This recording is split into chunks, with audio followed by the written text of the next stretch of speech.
WSBT Mountain News Weekend Edition. Good morning, I'm Taylor Upchurch. Today is Sunday, February 3rd. The chorus of calls for Virginia Governor Ralph Northam to resign are growing louder, but so far Northam is refusing to resign. The embattled governor added a new layer to the controversy during an afternoon press conference. Kenneth Craig has the latest from New York.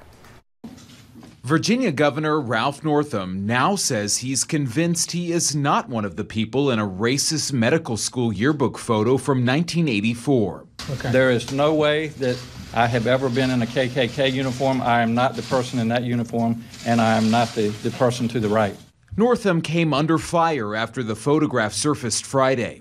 In another yearbook from the Virginia Military Institute, Northam's nickname was a racial slur. There were two individuals, as best I can recollect, at VMI. They were a year ahead of me that called me Coon Man. I don't know their motives or intent. I know who they are, but that was the extent of that, and it ended up in the yearbook, and I regret that.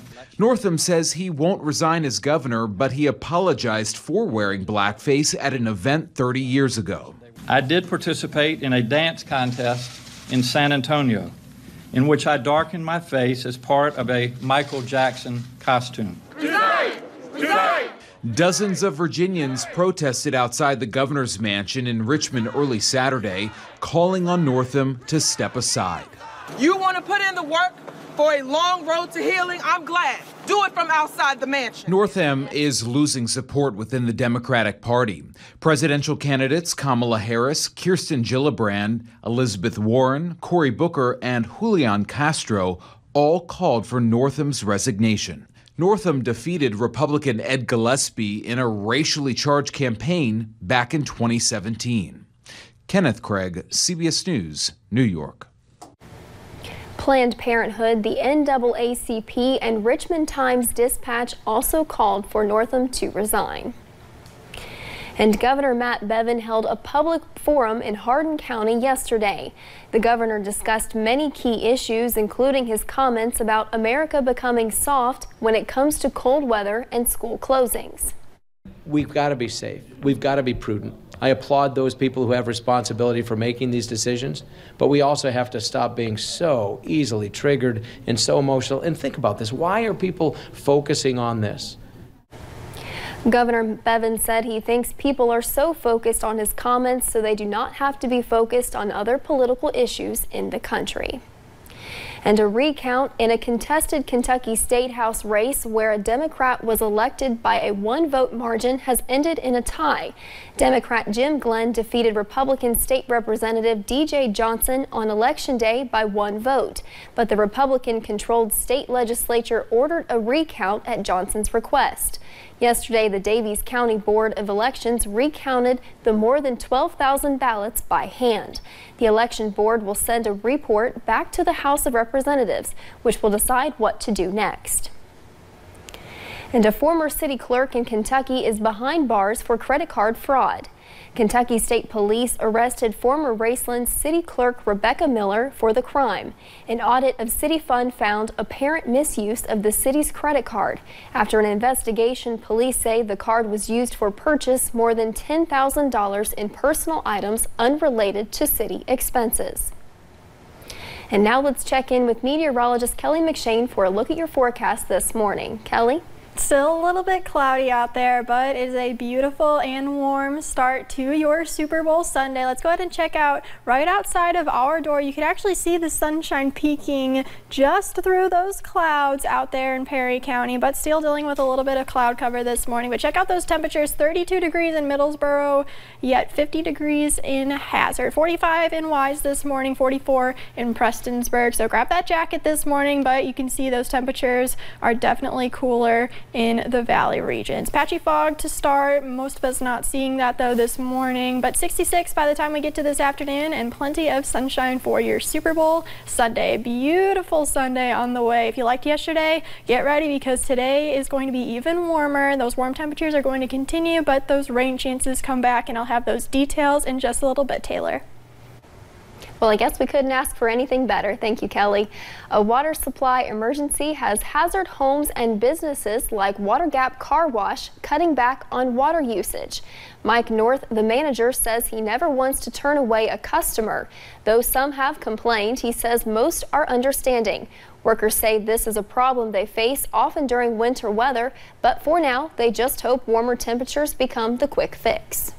Last year was shut down for 20 some days, I think, and you know, it's just awful. City officials hope the issue will be resolved by Tuesday. Until then, we will continue to keep you updated on WYMT.com. And it's less than 2 weeks before another potential government shutdown, and border security remains a sticking point in negotiations for a long-term deal. President Trump insists on getting funding for a border wall with or without the support of Congress. Errol Barnett has more.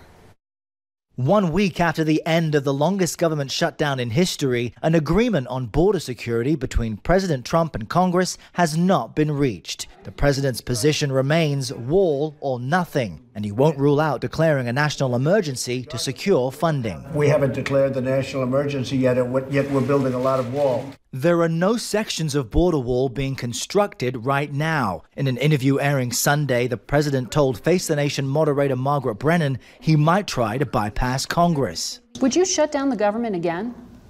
Well, we're going to have to see what happens on February 15th. And you're not taking it off the table? Well, I don't take anything off the table. I don't like to take things off the table. A 17-member bipartisan conference committee is working to strike a deal over border security funding. President Trump called those negotiations a waste of time and took full aim at House Speaker Nancy Pelosi. Basically, she wants open borders.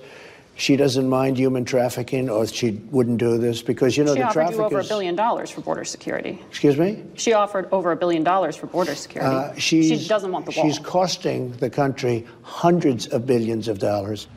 Now, Speaker Pelosi's office responded, describing the president's position as reckless, saying the shutdown weakened border security. President Trump, meanwhile, is relaxing this weekend, spending time with Jack Nicklaus and Tiger Woods on Saturday and watching the Super Bowl on Sunday from Trump International Golf Course. Errol Barnett, CBS News, West Palm Beach, Florida. 2 women were arrested and charged with promoting prostitution at a Kentucky massage parlor. Officials say it happened at Lulu Massage in Burlington, Kentucky. Jiming Bowser and Mahua Lee were both arrested. Officials charged them with promoting prostitution. Deputies say the investigation started after an anonymous complaint.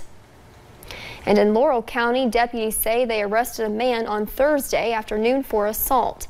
Deputies got a call saying a man was hitting a woman, shoving her, and placing his hands around her neck. Deputies made a traffic stop on the car mentioned in the call and arrested Ronnie Vest. Deputies charged Vest with assault to the 4th degree and wanton endangerment 2nd degree. He was taken to the Laurel County Detention Center. And in Powell County, new information had crews searching once again for a Clay City man. Roy Lane went missing in March of last year. He was last seen at a gas station. We're told nothing came of yesterday's search, but they are not giving up. They plan to meet again sometime next week, possibly with a dog, so they can search along the water. And since high school, William Sloan knew he had a kidney problem. After William was diagnosed with Berger's disease, his cousin donated his kidney in 2002. Since then, things took a turn for the worse. Now he is in search for another type O kidney. William says it is not easy to find a match. You can ask somebody to borrow a car or maybe even a home, but when you go there, you can't, I can't ask someone for a body part. William says the new kidney will allow him to play with his grandkids for years to come. If you would like to learn more about donating and how to do so, we have information on our website, WYMT.com. And coming up on Mountain News this morning, we have this week's top health stories you don't want to miss. Now, while the warm temperatures will stay, the dry conditions will not. I'll have all of the details coming up next.